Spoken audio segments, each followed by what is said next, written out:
पूतों को, उन बहादुर सैनिकों को नमन करता हूं जिन्होंने की राष्ट्र की सीमाओं की रक्षा के लिए जब भी आवश्यकता पड़ी है अपना बलिदान देने में वह पीछे नहीं रहे हैं। आज भी वह तैयार हैं और आज भी वह तत्पर हैं। साथ ही मैं उन सैनिकों की स्मृति को भी अध्यक्ष महोदय नमन करता हूं जिन्होंने की भारत की एकता और अखंडता सुनिश्चित करने के लिए अपना सर्वस्व बलिदान कर दिया। मैं पूरे देश की तरफ से सेनाओं के सभी जवानों के प्रति कृतज्ञता व्यक्त करता हूं। अध्यक्ष महोदय, आज मैं आपकी अनुमति से ऑपरेशन सिंदूर से जुड़े कुछ महत्वपूर्ण तथ्यों और विषयों को सदन के समक्ष रखने के लिए यहां खड़ा हूं। अध्यक्ष महोदय, 6 और 7 मई 2025 को भारतीय सेनाओं ने ऑपरेशन सिंदूर के नाम से एक ऐतिहासिक सैन्य कार्रवाई को अंजाम दिया। यह केवल एक सैन्य कार्रवाई नहीं थी, बल्कि यह भारत की संप्रभुता, उसकी अस्मिता, देश के नागरिकों के प्रति हमारी जिम्मेदारी और आतंकवाद के खिलाफ हमारी नीति का एक इफेक्टिव और डिसाइसिव डिमॉन्स्ट्रेशन था। अध्यक्ष महोदय, जैसा इस सदन को जानकारी है, 22 अप्रैल 2025 को जम्मू कश्मीर के पहलगाम क्षेत्र में एक अमानवीय और कायराना आतंकी हमला हुआ। इस हमले में हमारे 25 निर्दोष नागरिकों सहित एक नेपाली नागरिक की भी जान गई थी। उन निर्दोष लोगों की जान उनका धर्म पूछ कर लिया गया। यह अपने आप में अमानवीयता का सबसे कुत्सित और सबसे घृणित उदाहरण था। यह घटना भारत की सहन शक्ति की सीमा की भी मैं मानता हूं परीक्षा थी। अध्यक्ष महोदय, इस हमले के तुरंत बाद हमारे प्रधानमंत्री श्री नरेंद्र मोदी जी ने तीनों सेनाओं के प्रमुखों की एक उच्च स्तरीय बैठक की और उन्हें छूट दी गई कि वे अपने विवेक, स्ट्रेटेजिक अंडरस्टैंडिंग और रीजनल सिक्योरिटी सिचुएशन को ध्यान में रखते हुए वह निर्णायक कार्रवाई करें। इसके बाद हमारे सैन्य नेतृत्व ने न केवल अपनी मैच्योरिटी दिखाई, बल्कि उस स्ट्रेटेजिक विजडम का भी परिचय दिया जिसकी उम्मीद भारत जैसी एक रिस्पॉन्सिबल पावर से की जाती है। अध्यक्ष महोदय, ऑपरेशन सिंदूर को अंजाम देने से पहले हमारी सेनाओं ने हर पहलू का बहुत ही गहराई के साथ अध्ययन किया। हमारे पास कई विकल्प थे, लेकिन हमने उस विकल्प को चुना जिसमें आतंकवादियों और उनके ठिकानों को अधिकतम नुकसान पहुंचे और जिसमें पाकिस्तान के आम नागरिक को कोई क्षति न होने पाए, इस बात की भी हम लोगों ने चिंता की। अध्यक्ष महोदय, हमारी सेनाओं द्वारा की गई वेल कोऑर्डिनेटेड स्ट्राइक्स ने 9 टेररिस्ट इंफ्रास्ट्रक्चर टारगेट्स को प्रिसीजन के साथ, सटीकता के साथ हिट किया और इस सैन्य कार्रवाई में एक अनुमान के अनुसार 100 से अधिक आतंकवादी, मैं बहुत संभल कर बोल रहा हूं अध्यक्ष महोदय, हमारी फिगर गलत ना होने पाए, फिगर इससे बहुत अधिक है। 100 से अधिक आतंकवादी, उनके ट्रेनर, उनके प्रशिक्षक, उनके हैंडलर, लश्कर-ए-तोयबा और हिजबुल मुजाहिदीन जैसे आतंकवादी संगठनों से संबंधित थे। ये वही आतंकी संगठन हैं जिन्होंने पाकिस्तान की सेना और ISI का जिन्हें खुला समर्थन प्राप्त है। अध्यक्ष महोदय, 7 मई 2025 को रात्रि 1:05 भारतीय सशस्त्र बलों ने ऑपरेशन सिंदूर प्रारंभ किया, जिसमें पाकिस्तान और पाक ऑक्युपाइड कश्मीर में भारत के खिलाफ आतंकी गतिविधियों से जुड़े 9 स्थानों को निशाना बनाया गया। इसमें POK के मुजफ्फराबाद में सवाई नाला और सैयदना बिलाल कैंप, कोटली में मस्जिद अब्बास व मसबर रहील शाहिद कैंप, कोटली में गुलपुर कैंप, भिम्बर में बरनाला कैंप, कोटली में अब्बास कैंप और पाकिस्तान के पंजाब प्रांत में बहावलपुर, मुहिदके और सरजाल और मेहमुना जोया शामिल थे। इनमें से 7 आतंकी शिविरों को भारतीय सेना ने पूरी तरह से नष्ट कर दिया था। जबकि भारतीय वायुसेना ने मुरीदके और बहावलपुर को नेस्त नाबूद किया, जो लश्कर-ए-तोयबा और जैश ए मोहम्मद के केंद्र हैं।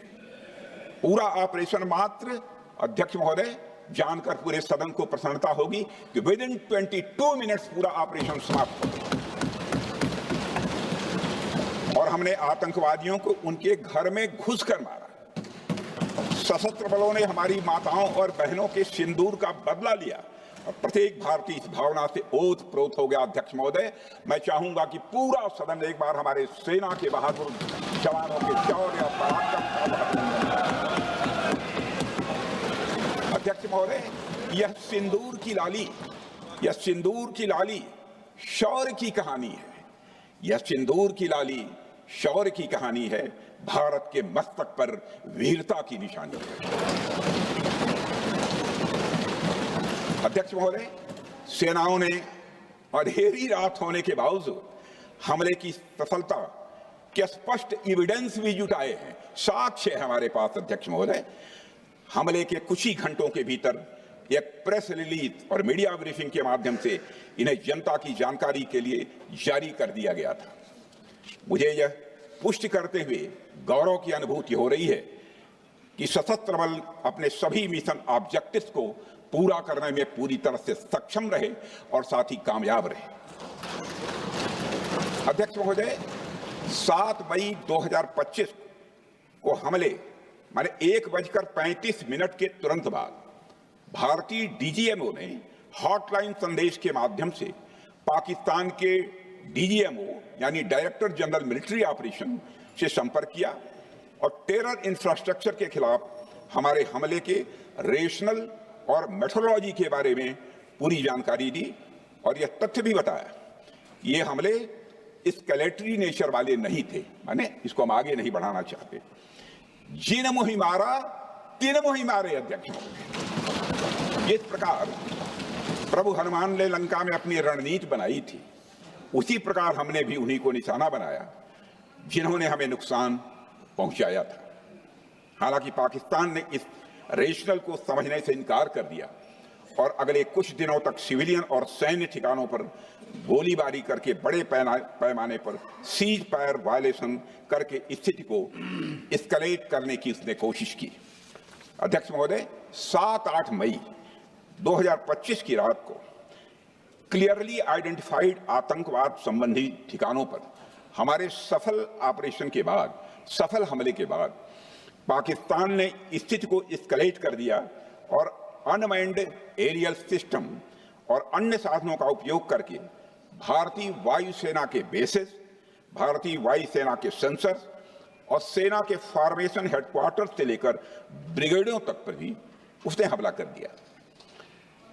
हालांकि हमारी इंटीग्रेटेड एयर डिफेंस ग्रिड और काउंटर यूएस ग्रिड ने इन हमलों को सफलतापूर्वक विफल कर दिया। अध्यक्ष महोदय, यस-400 यमारसैन आकाश मिसाइल सिस्टम और एयर डिफेंस गन्स बहुत प्रभावी साबित हुई हैं। अध्यक्ष महोदय, इस एस्केलेशन पर हमारा जवाबी हमला स्विफ्ट, प्रोपोर्शनेट और नवातुला था। अध्यक्ष महोदय, जिसमें 8 मई 2025 को केवल चुनिंदा पाकिस्तानी एयर डिफेंस सिस्टम और सेंसर नेटवर्क को प्रिसीजन गाइडेड मिशन द्वारा म्यूनिशंस द्वारा जो है टारगेट किया गया। अध्यक्ष महोदय, हमारी कार्रवाई पूरी तरह से सेल्फ डिफेंस में थी, न तो वह प्रोवोकेटिव थी और न तो एक्सपेंशनिस्ट थी। पाक द्वारा ये हमले 7 मई 25 से लगातार चले और 10 मई 2025 को रात लगभग 1:30 पर पाकिस्तान ने बड़े पैमाने पर भारत के ऊपर मिसाइल, ड्रोन, रॉकेट और अन्य लॉन्ग रेंज वेपन्स का इस्तेमाल किया। इसके साथ साथ उन्होंने इलेक्ट्रॉनिक वॉरफेयर से जुड़ी टेक्नोलॉजीज का भी सहारा लिया। अध्यक्ष महोदय, उनके निशाने पर हमारे भारतीय वायुसेना के अड्डे, थल सेना के एम्यूनिशन डिपोज, हवाई अड्डे और मिलिट्री कैंट थे। अध्यक्ष महोदय, यह कहते हुए मुझे एक गौरव की अनुभूति हो रही है कि हमारे air defence system, counter drone system और इलेक्ट्रॉनिक इक्विपमेंट्स ने पाकिस्तान के इस हमले को पूरी तरह से नाकाम कर दिया। पाकिस्तान हमारे किसी भी टारगेट को हिट नहीं कर पाया अध्यक्ष महोदय, और हमारे किसी भी इंपॉर्टेंट एसेट को नुकसान नहीं हुआ है। हमारी सुरक्षा व्यवस्था अध्यक्ष महोदय चाक चौबंद थी और हर हमले को हम लोग रोका गया। मैं इसके लिए भारतीय सेना के बहादुर सैनिकों की जमकर सराहना करता हूं, जिन्होंने दुश्मन के हर मंसूबे पर पानी फेर दिया। और अपने प्रतिपक्ष के मित्रों से भी कहना चाहता हूं, एक बार फिर से भारत के सेना के जवानों का कम से कम मेज थपथपाकर उनका अभिनंदन करिए। बहुत बहुत धन्यवाद। बहुत बहुत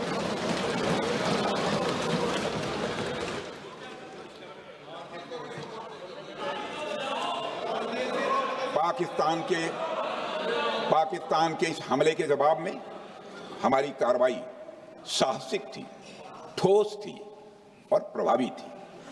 भारतीय वायुसेना ने वेस्टर्न फ्रंट पर पाकिस्तान के हवाई अड्डों, command and control systems, military infrastructures और एयर डिफेंस सिस्टम को निशाना बनाया और इस मिशन को हमारी सेनाओं ने सफलतापूर्वक अंजाम देने में कामयाबी हासिल की।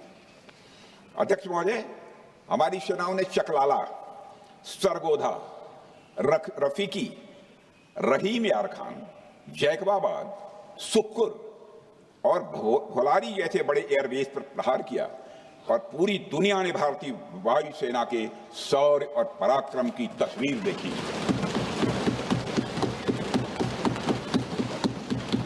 अध्यक्ष महोदय, ऑपरेशन सिंदूर ट्राई सर्विसेज कोऑर्डिनेशन का एक बेमिसाल उदाहरण था। जब भारतीय वायुसेना ने आसमान से हमले किए, हमारी थल सेना ने जमीन पर मोर्चा संभाल लिया। हमारे जवान नियंत्रण रेखा पर पूरी ताकत से डटे रहे और पाकिस्तान की हर हरकत का करारा जवाब दिया। अध्यक्ष महोदय, भारतीय नौसेना ने भी, लोग पूछते हैं भारतीय नौसेना का क्या रोल था, भारतीय नौसेना ने भी उत्तरी अरब सागर में अपनी तैनाती मजबूत कर दी। भारतीय नौसैनिकों ने पाकिस्तान को यह साफ संदेश दिया कि हम समुद्र से लेकर जमीन तक पाकिस्तान के हर महत्वपूर्ण ठिकानों पर प्रहार करने में न केवल सक्षम हैं बल्कि हम तैयार हैं। अध्यक्ष महोदय, इस ऑपरेशन का मकसद टेररिस्ट कैंप्स और उनके सपोर्टर्स को टारगेट करना, उन्हें नेस्त नाबूद करना था और यह साफ संदेश देना था कि भारत आतंकवाद के विरुद्ध जीरो टॉलरेंस रखता है। भारत ने कार्रवाई इसलिए रोकी क्योंकि कॉन्फ्लिक्ट के पहले और उसके दौरान जो भी पॉलिटिकल और मिलिट्री ऑब्जेक्टिव्स तय किए गए थे उसे हम पूरी तरह से हासिल कर चुके थे। इसलिए यह कहना, यह मानना कि यह ऑपरेशन किसी दबाव में रोका गया था, यह बेबुनियाद है और सरासर गलत है।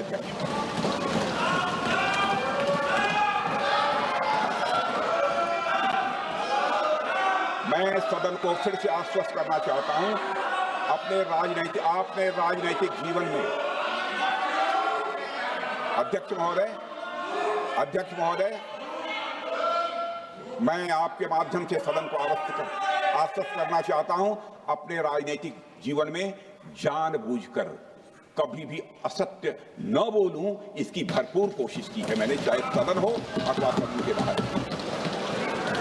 अध्यक्ष महोदय, मैं आपके माध्यम से सदन को यह भी अवगत कराना चाहता हूं,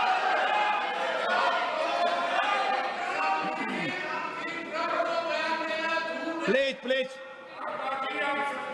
बैठिए।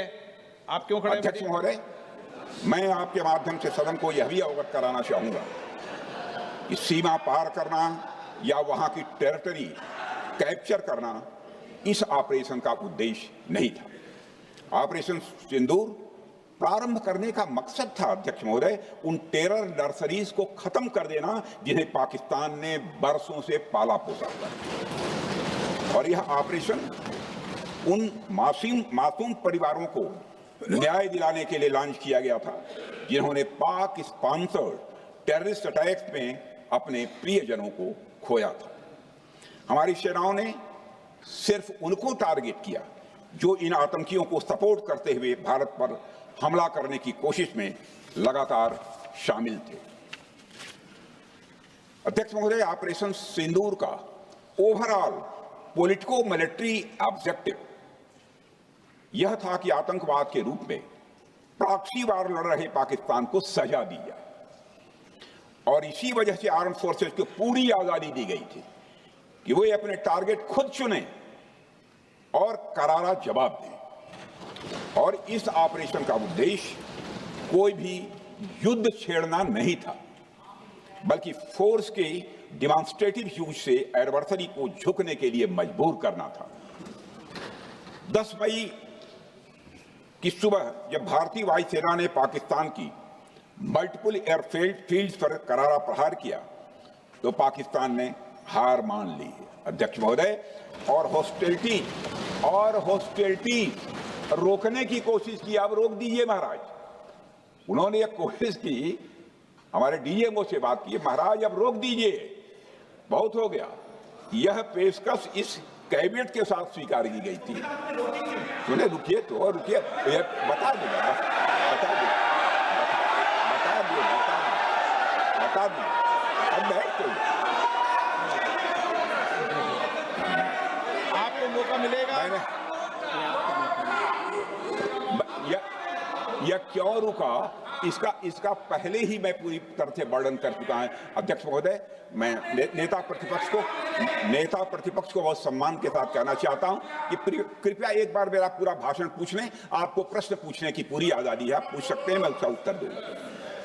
अध्यक्ष महोदय, 10 मई की सुबह जब भारतीय वायुसेना ने पाकिस्तान की मल्टीपल एयरफील्ड्स पर करारा प्रहार किया तो पाकिस्तान ने हार मान ली और हॉस्टिलिटी रोकने की उन्होंने पेशकश की। यह पेशकश इस कैबिनेट के साथ स्वीकार की गई हम लोगों के द्वारा कि यह ऑपरेशन केवल पाज किया गया है, स्थगित किया गया है। यह ऑपरेशन समाप्त नहीं हुआ है अध्यक्ष महोदय।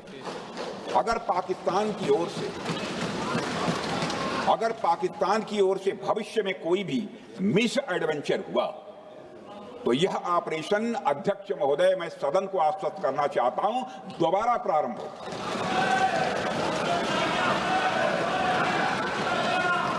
अध्यक्ष महोदय, भारतीय वायुसेना के जबरदस्त हमलों, नियंत्रण रेखा पर थल सेना की मजबूत जवाबी कार्रवाई और नौसेना के हमलों के डर ने पाकिस्तान को झुकने के लिए मजबूर कर दिया अध्यक्ष महोदय। और पाकिस्तान की हार उनकी एक सामान्य विफलता नहीं थी, बल्कि यह उसके सैन्य बल और मनोबल या दोनों की एक हार थी। 10 मई को पाकिस्तान के डीजीएमओ ने भारत के डीजीएमओ से संपर्क किया और सैन्य कार्रवाइयों को रोकने की अपील की।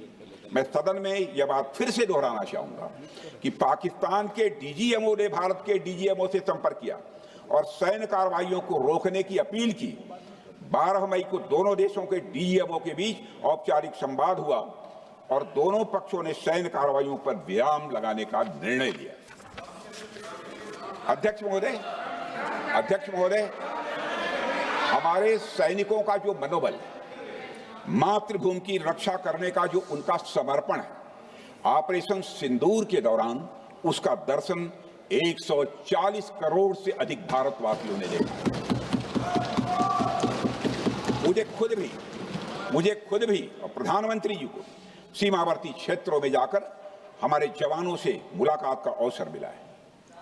अध्यक्ष महोदय, श्रीनगर के मिलिट्री बेस पर, भुज के एयरबेस पर, उधमपुर के कमांड सेंटर पर, हर जगह प्रत्यक्ष मैंने अपनी आंखों से देखा कि हमारे सैनिकों का मनोबल अपनी पूरी बुलंदी पर था। उनकी आंखों में विश्वास है और उनका संकल्प अडिग है। वे न केवल भारत की सीमाओं की रक्षा कर रहे हैं, बल्कि हमारे राष्ट्रीय स्वाभिमान की भी अध्यक्ष महोदय रक्षा कर रहे हैं। अध्यक्ष महोदय, किसी भी देश में जनता सत्ता पक्ष को और विपक्ष को अलग अलग दायित्व सौंपती है, दोनों को अलग अलग दायित्व, और हेल्दी डेमोक्रेसी में तो स्वाभाविक है। सत्ता पक्ष का काम होता है जनता के हितों को ध्यान में रखते हुए कार्य करना, और विपक्ष का काम होता है सरकार से जनता के मुद्दों से संबंधित जरूरी प्रश्न पूछना।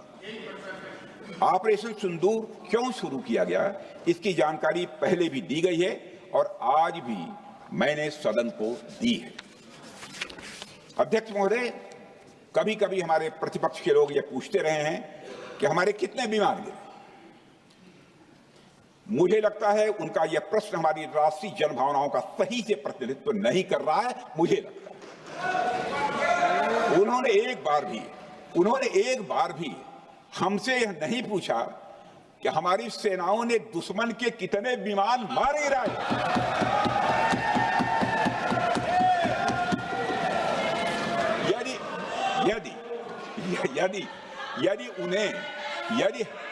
यदि उन्हें प्रश्न पूछना ही है अध्यक्ष महोदय, तो उनका प्रश्न यह होना चाहिए, क्या भारत ने आतंकवादी ठिकानों को तबाह किया? तो उसका उत्तर है हाँ।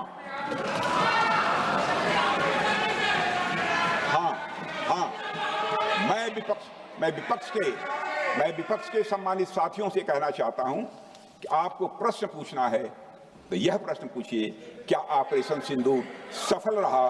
तो उसका उत्तर है हाँ।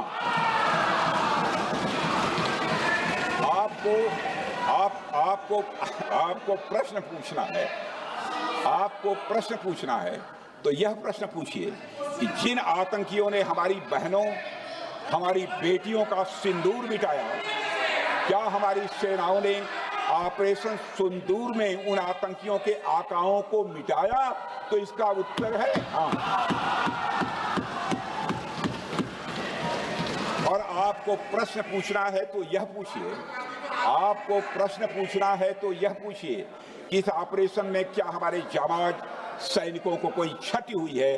तो उसका उत्तर है नहीं। अध्यक्ष महोदय, लक्ष्य जब बड़े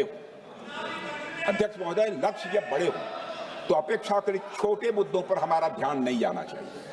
लक्ष्य बड़े हों तो छोटे मुद्दों पर, अपेक्षाकृत जो छोटे मुद्दे होते हैं कंपैरेटिवली, उन पर ध्यान नहीं जाना चाहिए, क्योंकि छोटे मुद्दों पर ही ध्यान देते रहने से देश की सुरक्षा और सैनिकों के सम्मान और उत्साह जैसे बड़े मुद्दों से ध्यान हट सकता है, जैसा कि विपक्ष के हमारे कुछ साथियों के साथ हो रहा है। अब चूंकि विपक्ष के मित्र ऑपरेशन सिंदूर को लेकर उचित प्रश्न नहीं पूछ पा रहे हैं, तो उन्हें मैं क्या बताऊं अध्यक्ष महोदय। मैं लगभग 4 डिकेड से अधिक समय से राजनीति में, सत्ता पक्ष हो या विपक्ष हो, अपनी पार्टी हो या दूसरी पार्टी हो, कभी भी किसी के साथ दलगत राजनीति को मैंने शत्रुतापूर्ण तरीके से जिंदगी में नहीं देखा है मैंने अध्यक्ष महोदय। इसलिए आज अगर विपक्ष प्रश्न पूछने में असफल है, मैं विपक्ष को उनके इस काम में थोड़ी सी मदद करना चाहता हूं। अध्यक्ष महोदय, मैं विपक्ष के अपने सम्मानित साथियों से कहना चाहता हूं कि यदि आज हम लोग सत्ता पक्ष में हैं, तो ऐसा नहीं है कि हम हमेशा सत्ता पक्ष में ही रहेंगे। यह आवश्यक नहीं है, किसी के लिए आवश्यक नहीं। एक लंबा समय हमने विपक्ष का काम किया है, एक लंबा समय हमने सरकारों से सवाल पूछने में लगाया है। जनता ने जब हमें विपक्ष में रहने का दायित्व सौंपा था, तो हमने विपक्ष में रहकर विपक्ष की भूमिका को बड़े ही सकारात्मक तरीके से निभाया भी। अध्यक्ष महोदय, विपक्ष में रहकर हमने कैसे प्रश्न पूछे, इसके कुछ उदाहरण मैं यहां रखना चाहता हूं।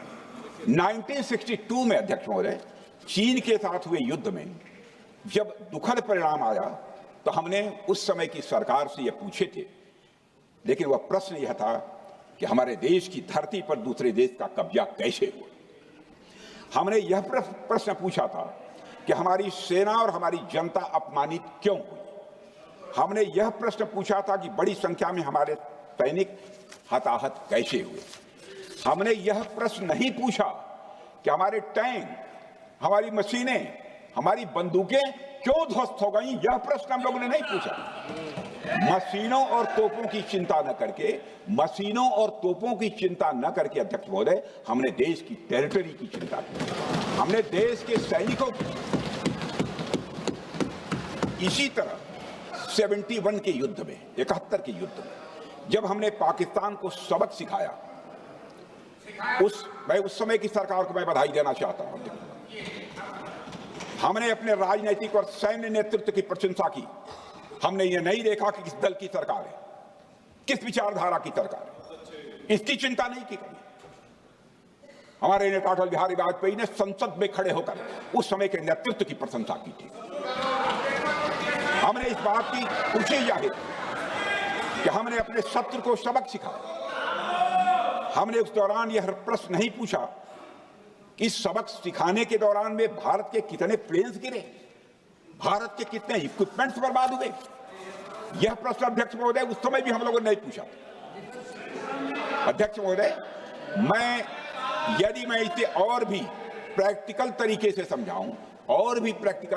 समझाऊं तो किसी भी परीक्षा के परिणाम में रिजल्ट मैटर करता है।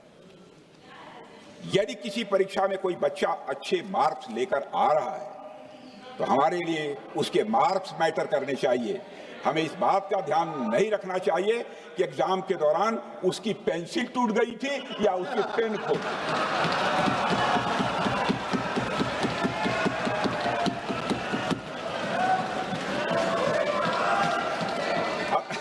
अध्यक्ष महोदय, अल्टीमेटली रिजल्ट मैटर करता है और रिजल्ट यह है, अध्यक्ष महोदय, अल्टीमेटली रिजल्ट मैटर करता है और रिजल्ट यह है अध्यक्ष महोदय कि ऑपरेशन सिंदूर के दौरान हमारी सेनाओं ने जो लक्ष्य निर्धारित किया था उन लक्ष्यों को पूर्ण रूप से प्राप्त करने में हमने कामयाबी हासिल की। अध्यक्ष महोदय, भारत हमेशा से पाकिस्तान सहित अपने पड़ोसी देशों से मित्रता और सौहार्द सहयोगपूर्ण संबंध का सदैव इच्छुक रहा है। इसके लिए भारत की सभी सरकारों ने ईमानदारी से प्रयास भी किए हैं। वह चाहे आदरणीय लाल बहादुर शास्त्री जी हों या श्री अटल बिहारी वाजपेयी जी हों या हमारे स्वर्गीय मनमोहन सिंह जी हों या प्रधानमंत्री श्री नरेंद्र मोदी जी, सभी ने हमेशा चाहा है कि इस इलाके में शांति और समृद्धि बनी रहे। सभी ने यह चाहा। अध्यक्ष महोदय, यह बात हमारी सिविलाइजेशनल वैल्यूज के साथ मेल खाती है, इसलिए ऐसा हुआ। अध्यक्ष महोदय, पूरा विश्व जानता है कि पूर्व प्रधानमंत्री श्री अटल बिहारी वाजपेयी जी ने शांति का संदेश लेकर 1999 में लाहौर बस यात्रा की थी। वह सिर्फ एक यात्रा नहीं थी, वह यात्रा भारत की संस्कृति और शांति की प्रतीक थी। यह हमारे भारत की प्रकृति थी। लाहौर पहुंचकर श्री अटल बिहारी वाजपेयी जी ने मीनारे पाकिस्तान पर विजिटर्स बुक में जो लिखा था, जिसका जिक्र लोग आज भी करते हैं, और उन्होंने लिखा था, उसकी मैं चर्चा करता हूं। उन्होंने लिखा था कि मीनारे पाकिस्तान से मैं पाकिस्तान की जनता को यह विश्वास दिलाना चाहता हूं कि भारत अस्थायी शांति और मित्रता का आकांक्षी है। मैंने पहले भी कहा है और फिर भी कहता हूं, एक स्थिर और समृद्ध पाकिस्तान भारत के हित में है, इसमें कोई संदेह नहीं होना चाहिए। अध्यक्ष महोदय, यह हमारी सोच थी, यह हमारी शांति की पहल थी। यह पहल हमारी हजारों साल पुरानी सांस्कृतिक चेतना, हमारी नैतिक शक्ति और हमारी सभ्यता के उन मूल्यों से निकली थी जो शांति को शक्ति मानती है। अध्यक्ष महोदय, लेकिन हमारे शांति के प्रयास को हमारी नाइविटी, उदारता या सरलता समझ लिया गया। जब हम शांति के लिए कदम बढ़ा रहे थे, उसी वक्त पाकिस्तान कारगिल में घुसपैठ की साजिश रच रहा था। हम दोस्ती की राह पर थे तो वो षड्यंत्र की राह पर थे। जब हम मामला खुलकर सामने आया तो हमारे वीर सैनिकों ने इस घुसपैठ के खिलाफ कार्रवाई करना प्रारंभ किया, और जब भारत की जीत सामने दिखाई दे रही थी तो पाकिस्तान ने परमाणु युद्ध की धमकी दे डाली। अध्यक्ष महोदय, तब हमारे तत्कालीन प्रधानमंत्री आदरणीय अटल बिहारी वाजपेयी जी ने कहा था, पाक सेना के परमाणु हमले से भारत का तो कुछ नहीं बिगड़ेगा, लेकिन पाकिस्तान दूसरे दिन का सूरज नहीं देख पाएगा।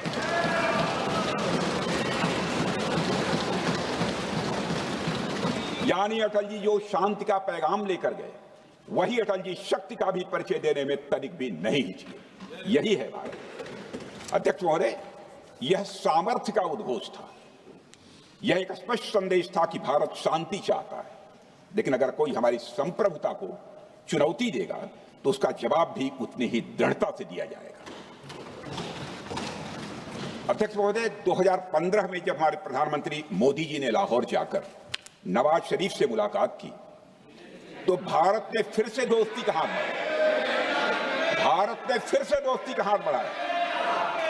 अध्यक्ष महोदय, हम वाकई में शांति की राह पर चलना चाहते थे, क्योंकि हमारी मूल प्रकृति बुद्ध की है, युद्ध की नहीं है। हमारी सरकार ने भी पाकिस्तान के साथ शांति स्थापित करने के अनेक प्रयत्न किए हैं, लेकिन बाद में हमने 2016 में सर्जिकल स्ट्राइक से, 2019 में बालाकोट में एयर स्ट्राइक से और 2025 के ऑपरेशन सिंदूर से हमने शांति स्थापित करने का दूसरा रास्ता अपनाया है। अध्यक्ष महोदय, अब हमारे प्रधानमंत्री श्री नरेंद्र मोदी जी और हमारी सरकार का स्टैंड बिल्कुल क्लियर है कि टेररिज्म और टॉक्स ये दोनों साथ नहीं चल सकते,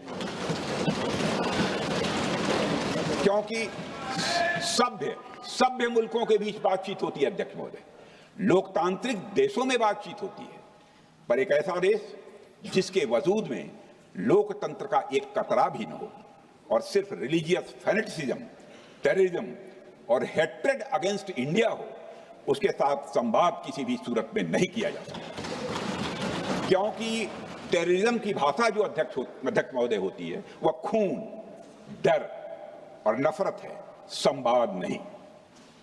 गोलियों की आवाज में संवाद की आवाज दब जाती है। जहां खून बहता है वहां बातचीत की गुंजाइश अध्यक्ष महोदय नहीं बचती। अध्यक्ष महोदय, पाकिस्तान की वर्तमान स्थिति अब जग जाहिर है। जिस देश ने आतंक को अपनी विदेश नीति का औजार बना लिया वह अंततः अपने ही जाल में फंस जाता है। पाकिस्तान की नीति और चरित्र को लेकर कोई भ्रम नहीं रहना चाहिए। यह एक ऐसा देश है जो वैश्विक आतंकवाद की नर्सरी है और उन्होंने इसको अपनी स्टेट पॉलिसी का भी एक आधार बनाया हुआ है। अध्यक्ष महोदय, ऑपरेशन सिंदूर के दौरान पूरी दुनिया ने देखा है कि पाकिस्तान में सरकार आतंकवादियों के लिए स्टेट फ्यूनरल का इंतजाम कर रही है और सैन्य अधिकारी भी आतंकवादियों के जनाजे में भाग लेते हैं। यह वही देश है जो सीमा पर सैनिकों से लड़ने का साहस नहीं जुटा पाता, इसलिए निर्दोष नागरिकों, बच्चों और तीर्थयात्रियों को आतंकवाद का निशाना बनाता है। पाकिस्तान की सेना और आईएसआई आतंकवाद को एक प्रॉक्सी वार के रूप में अध्यक्ष महोदय इस्तेमाल करती हैं और उसके सहारे वे भारत को डिस्टेबलाइज करने का सपना देखती है। अध्यक्ष महोदय, मैं लोकतंत्र के मंदिर में खड़े होकर यह बात कह रहा हूं कि भारत को 1000 कट्स देने का सपना पालने वालों को नींद से जग जाना चाहिए। यह मोदी जी के नेतृत्व वाला नया भारत है जो आतंकवाद के खिलाफ किसी हद तक जा सकता है।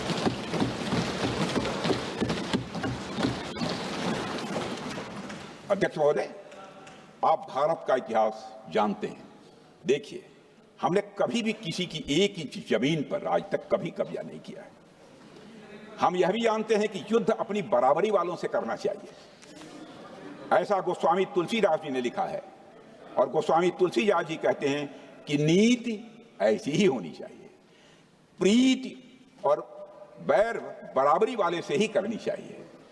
शेर यदि मेढकों को मारे तो उसका बहुत अच्छा संदेश नहीं आता है अध्यक्ष महोदय।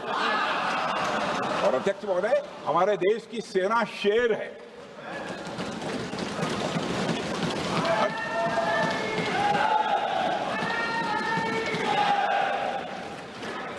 अध्यक्ष महोदय, पाकिस्तान जैसा देश जो साइज, सामर्थ्य, शक्ति और समृद्धि में हमारे आसपास भी नहीं है, उस मुल्क से कैसा मुकाबला? जो मुल्क अपने अस्तित्व के लिए दूसरों पर आश्रित हो, उसके मुकाबले का मतलब है अपना स्तर कम करना। हमारी नीति है आतंकवाद के खिलाफ प्रभावी कार्रवाई करना। हमारा पाकिस्तान विरोध उनकी आतंकवाद की नीति के कारण है, इसलिए पाकिस्तान का हमारा विरोध है। अध्यक्ष महोदय, हम अगर शांति की आशा के लिए हाथ बढ़ाना जानते हैं तो अशांति फैलाने वाले हाथों को उखाड़ना भी जानते हैं। अध्यक्ष महोदय, अगर शांति के प्रयास करना हम जानते हैं तो दुष्टों को जो भाषा समझ में आए उसी भाषा में समझाना भी जानते हैं। सठे साक्ष्यम समाचरे, अर्थात दुष्ट के साथ दुष्टता का ही व्यवहार करना पड़ता है कभी कभी। अध्यक्ष महोदय, हमने भगवान कृष्ण से सीखा है कि शिशुपाल की 100 गलतियां माफ की जा सकती हैं, पर अंत में धर्म की रक्षा के लिए सुदर्शन चक्र उठाना ही पड़ता है। हमने पार्लियामेंट का अटैक सहा है अध्यक्ष महोदय, 2008 का मुंबई अटैक सहा है, झेला है, लेकिन अब हमने कह दिया है इनफ इज इनफ। अब हमने सुदर्शन चक्र उठा लिया है अध्यक्ष महोदय। अध्यक्ष महोदय, हमारी प्रवृत्ति भगवान राम और भगवान कृष्ण से प्रेरित है, जो हमें शौर्य भी सिखाती है और धैर्य भी सिखाती है। इस सीख का अध्यक्ष महोदय, इस सीख का हम प्रधानमंत्री नरेंद्र मोदी जी के नेतृत्व में हमारी विदेश और अपनी रक्षा नीति में सीधा प्रयोग कर रहे हैं। आज भारत पहले दोस्ती का हाथ बढ़ाता है, लेकिन अगर कोई देश धोखा दे तो उसकी कलाई भी मरोड़ना जानता है।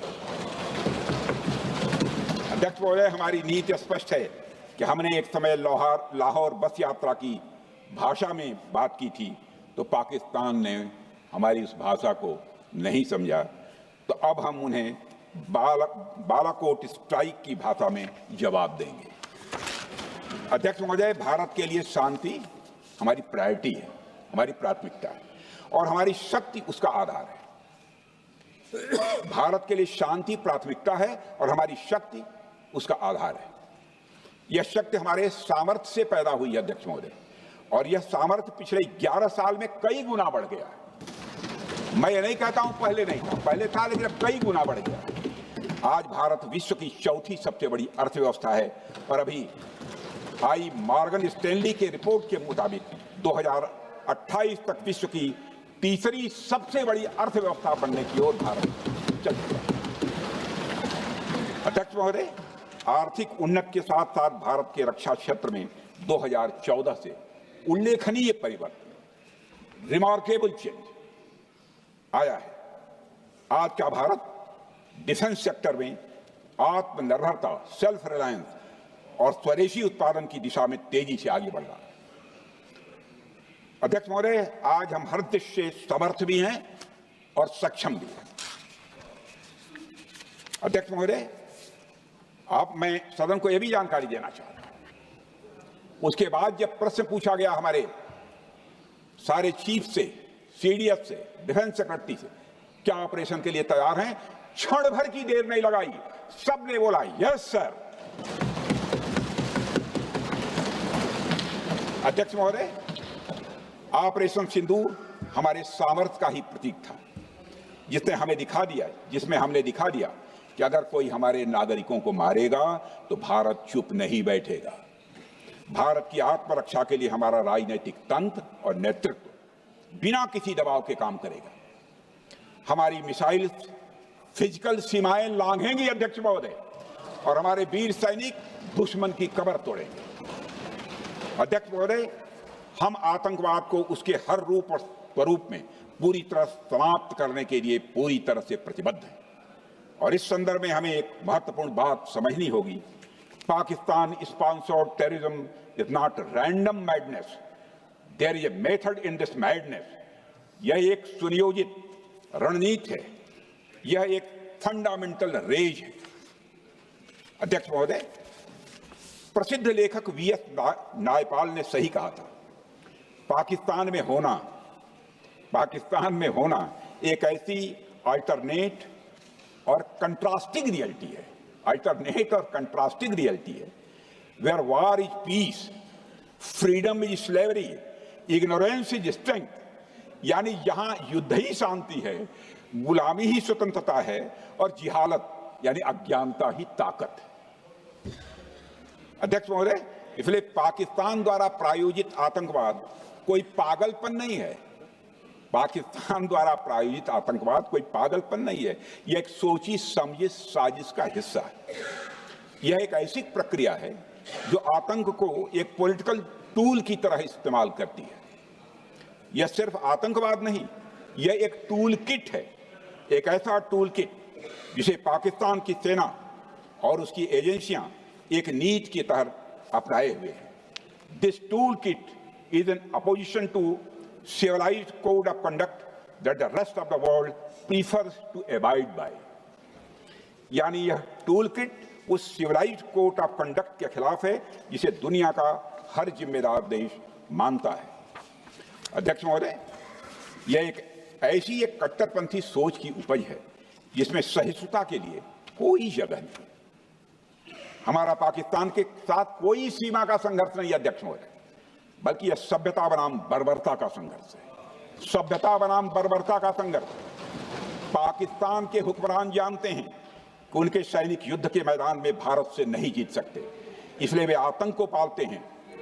पालते ही नहीं, उन्हें प्रशिक्षण देते हैं और फिर दुनिया के सामने खड़े होकर निर्दोष बनने की कोशिश करते हैं।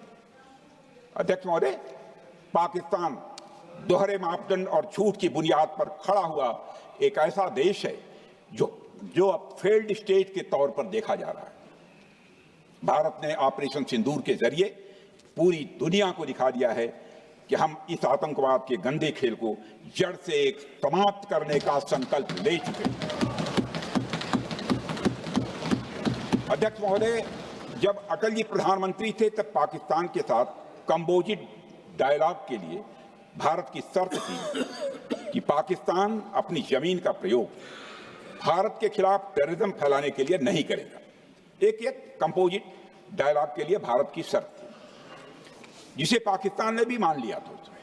लेकिन दुर्भाग्य से 2009 में शर्म शेख में तत्कालीन सरकार ने एक बड़ी भूल की, जब कंपोजिट डायलॉग प्रोसेस से पाकिस्तान प्रायोजित आतंकवाद को डीलिंक कर दिया गया। यानी बातचीत जारी रखने के लिए पाकिस्तान द्वारा अपनी जमीन को आतंकवाद के लिए प्रयोग न करने की शर्त को ही डाइल्यूट कर दिया गया। मैं मानता हूं यह भारत की स्ट्रेटेजिक पोजीशनिंग को कमजोर करने वाला एक कदम था। अध्यक्ष महोदय, ऐसी ही एक और गंभीर चूक तत्कालीन सरकार ने 2006 में हवाना में भी हुई थी, जब पाकिस्तान को आतंकवाद का विक्टिम माना गया और एक ज्वाइंट एंटी टेरर मैकेनिज्म बनाने पर सहमति भी हुई थी। 2006 की बात कर रहा हूं। अध्यक्ष महोदय, यह सोचने वाली बात है कि जो देश आतंक को पैदा करता है, उसे पालता है, उस देश को ही आतंक से पीड़ित मान लेना कितना बड़ा स्ट्रेटेजिक ब्लंडर है। अध्यक्ष महोदय, आतंकवाद के खिलाफ हमारी लड़ाई अब केवल सीमा पर नहीं है, बल्कि वैचारिक मोर्चों पर भी लड़ी जा रही है। इसी उद्देश्य से प्रधानमंत्री जी कई हाई लेवल डेलीगेशंस का गठन भी उन्होंने किया था, जिसमें हमारे लगभग अधिकांश दलों के सम्मानित सदस्य उसमें शामिल थे। उसमें विभिन्न राजनीतिक दलों के रिप्रेजेंटेटिव शामिल थे और सचमुच इस समिति ने वैश्विक मंचों पर जाकर भारत की बात बहुत ही प्रभावी तरीके से रखी और आतंकवाद के विरुद्ध वैश्विक समर्थन को उन्होंने मजबूत किया। अध्यक्ष महोदय, मैं उन सभी डेलीगेशन के सम्मानित सदस्यों के प्रति शीश झुकाकर आभार व्यक्त करना चाहता हूं, जिन्होंने भारत का आतंकवाद के खिलाफ स्टैंड तथा जीरो टॉलरेंस की पॉलिसी और ऑपरेशन सिंदूर के बारे में दुनिया के देशों को सही तरीके से अवगत कराया, प्रभावी तरीके से अवगत कराया। अध्यक्ष महोदय, ऑपरेशन सिंदूर को लेकर सर्वदलीय बैठक भी हुई। I am very happy to tell the house that during Operation Sindoor, all the political parties of the country kept aside all ideologies and differences and showed solidarity with the nation, with the soldiers and with the government. फिर इसके लिए आभार व्यक्त करता हूं। मुझे लगता है यही इस देश के लोकतंत्र की खूबसूरती है। अध्यक्ष महोदय, जैसा कि हमारे माननीय प्रधानमंत्री मोदी जी ने भी कहा है कि ऑपरेशन सिंदूर अभी रुका है, समाप्त नहीं हुआ।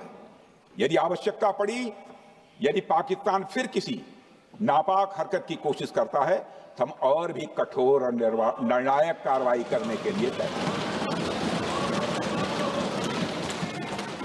अध्यक्ष महोदय, ऑपरेशन सिंदूर के माध्यम से पाकिस्तान के मन में भारत को लेकर जो बहुत बड़ी गलतफहमी थी वह हमने दूर कर दी है। और मेरी दूर थोड़ी बहुत बची यदि भई होगी तो उसको भी दूर कर देंगे। अध्यक्ष महोदय, मुझे महाकवि राष्ट्र कवि रामधारी सिंह जी दिनकर की कुछ पंक्तियां याद आती हैं। अध्यक्ष महोदय, क्षमाशील हो रिपु समक्ष, तुम हुए विनत जितना ही, दुष्ट कौरवों ने तुमको कायर समझा उतना ही। अध्यक्ष महोदय, भारत ने न केवल अपनी सैन्य क्षमता का प्रदर्शन किया, बल्कि अपनी राष्ट्रीय दृढ़ता, नैतिकता और राजनीतिक कुशलता का भी परिचय दिया है। भारत अब किसी भी आतंकी हमले का निर्णायक और स्पष्ट उत्तर देगा। अध्यक्ष महोदय, हमने एक नई लक्ष्मण रेखा खींच ली है। अब आतंकवाद को आश्रय और समर्थन देने वालों को कोई शरण नहीं मिलेगी। और अध्यक्ष महोदय, भारत किसी भी तरह के न्यूक्लियर ब्लैकमेलिंग या दबावों के आगे अब झुकने वाला नहीं है।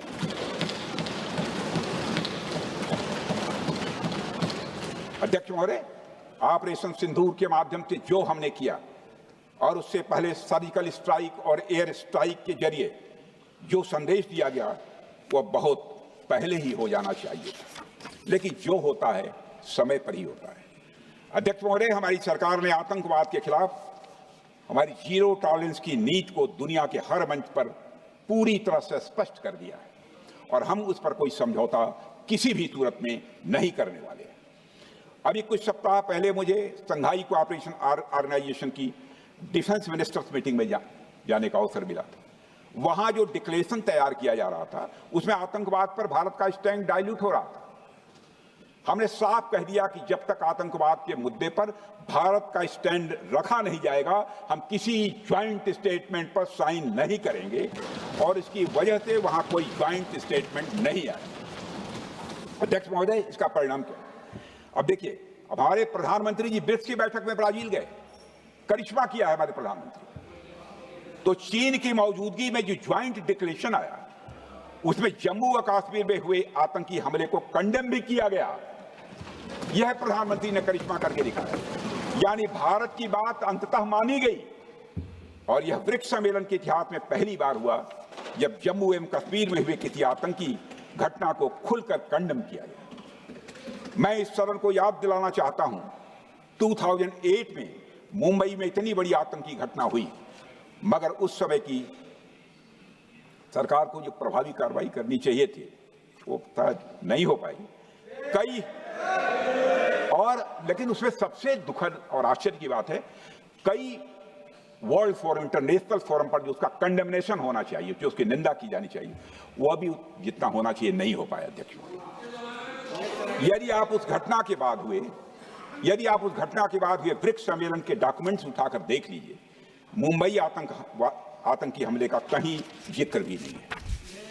और अध्यक्ष महोदय, जब केंद्र में प्रधानमंत्री मोदी जी के नेतृत्व में सरकार बनी तब जाकर कहीं के हालात कुछ बदलने शुरू हुए और साल 2017 में हुए ब्रिक्स सम्मेलन में पहली बार 2017 में हुए ब्रिक्स सम्मेलन में पहली बार आतंकवाद से लश्कर और जैश जैसे आतंकवादी संगठनों को जोड़ा गया। यह भी अपने में करिश्माई काम था। यह परिस्थिति इसलिए बनी क्योंकि इसके ठीक एक साल पहले उरी की घटना के भारत की सेनाओं ने सीमा पर जाकर सर्जिकल स्ट्राइक की थी। हमने दुनिया को बताया कि आतंकवाद के खिलाफ हम सरहद के इस पार भी मारेंगे और जरूरत पड़ी तो आतंकियों के घर में घुसकर भी मारेंगे। यह बदलाव प्रधानमंत्री मोदी जी के नेतृत्व में आया। अध्यक्ष महोदय, यह वही नीति है जो पहले की सरकारों को भी अपनानी चाहिए थी।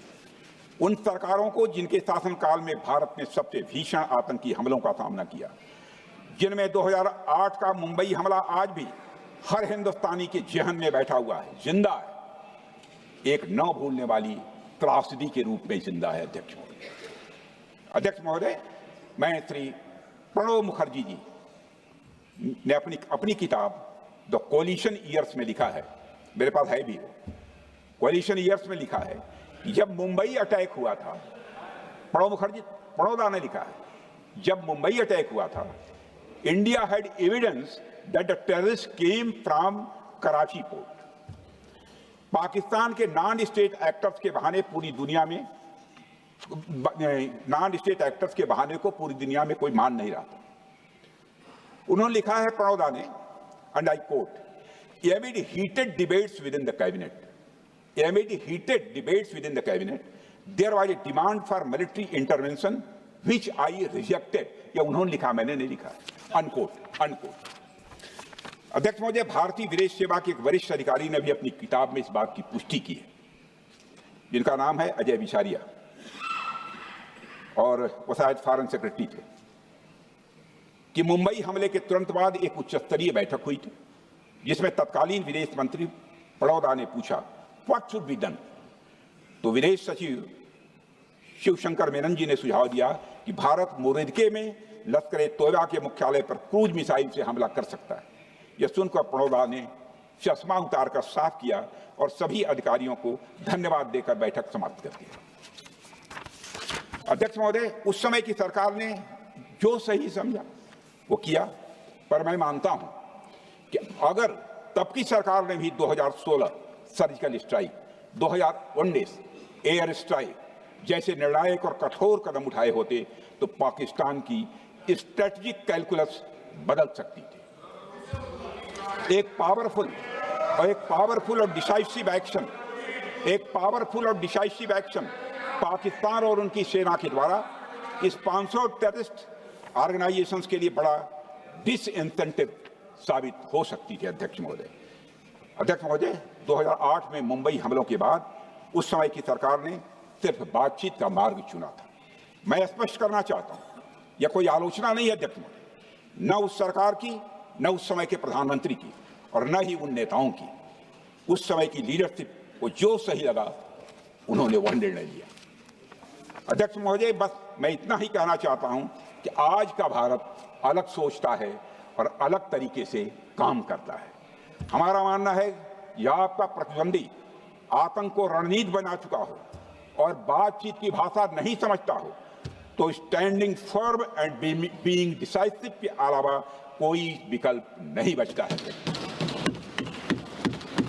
अध्यक्ष महोदय, आज हमारे प्रधानमंत्री मोदी जी के नेतृत्व में भारत वह देश नहीं रहा जो पहले था। Today doziers have been replaced by decisive